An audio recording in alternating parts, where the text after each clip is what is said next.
Mimi naitwa Senator Karen Nyamu.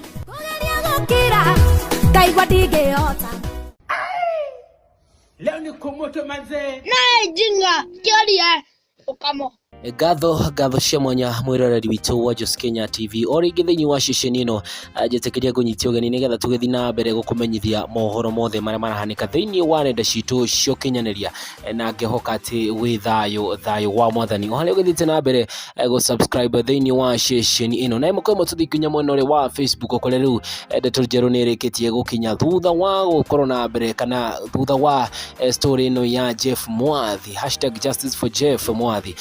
na mbere gutwarithio ni andu matigaine na mwiroreri ni ati ona icio tugithite na mbere kwarereria wakiri munene muno na uria oikaine ni andu aingi muno oikaine ta Miguna ni arikitie kwarereria uhoro uyu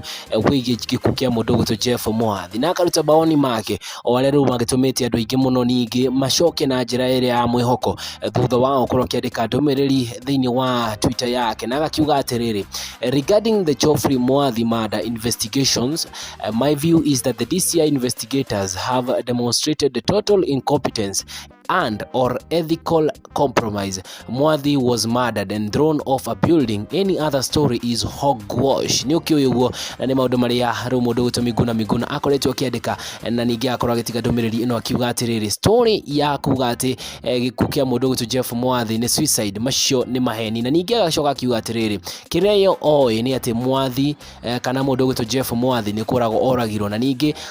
ageteo the wa building eo na ni story iria ikirekererio ni station ya TV47 na tukenda muno kuhe credit to TV47 ni undu wa ukorwo magituhe kana makirekereria writing ino ya maundu maya ma Miguna kuga ate thiini wa comment section twaranirie tunane kaida kangi gatari karaya.